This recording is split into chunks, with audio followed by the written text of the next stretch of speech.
এই মন্দিরে গেছেন কখনো? এই মায়ের মন্দিরে মাকে কখনো দর্শন করেছেন?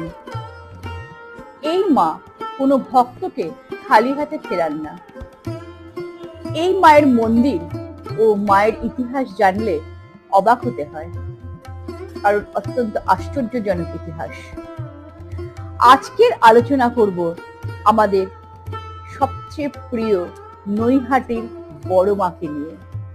সত্যি নৈহাটির বড় মা সকলের প্রিয়, বিশ্বাস, ভালোবাসার ও শ্রদ্ধার আশ্রয়স্থল বা ভরসাস্থল এই বড় মা। বিশ্বাস করা হয় যে কোনো ভক্ত তার কাছে কোনো প্রার্থনা করলে মা কখনোই তাকে খালি হাতে ফিরে যেতে দেন না।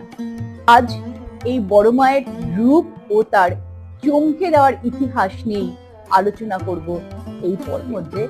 কেউ বৈষ্ণব, কেউ বা শাক্ত, কেউ বা শৈব মন্ত্রে দীক্ষিত হয়েছে এবং সমগ্র ভারত তথা পশ্চিমবঙ্গ অর্থাৎ বাংলায় বহু সাধকের জন্ম হয়েছে এবং এই সকল সাধকদের লৌকিক ও অলৌকিক মহিমার দ্বারা আসমুদ্র হিমাচল বারবার মহিমান্বিত হয়েছে।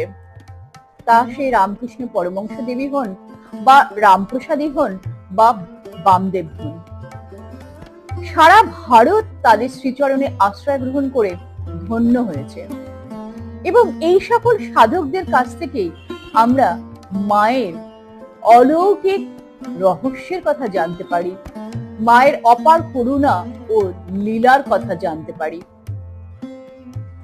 বাংলার কোনায় কোনায় ছড়িয়ে রয়েছে মা কালীর অজস্র মন্দির এবং সেই প্রত্যেকটি মন্দিরের সাথে জড়িয়ে আছে নানা রহস্যময় ইতিহাস।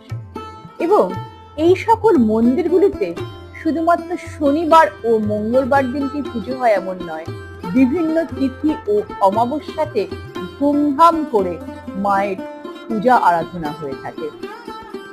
তেমনি এক রহস্যময় ইতিহাস জড়িয়ে আছে নৈহাটির বড় মা ও তার মন্দিরের সাথে। প্রত্যেক বছর কালী পুজোর সময় ছাড়াও সারা বছর এই মন্দিরে লক্ষ লক্ষ ভক্তের সমাগম ঘটে থাকে। এই মন্দিরের মায়ের উচ্চতা প্রায় 21 ফুট 14 হাত লম্বা। এই কালী মা পূজিত হন এই নৈহাটিতে। প্রায় 100 বছরের উপরে হয়ে গেছে এই মন্দিরের পুজো।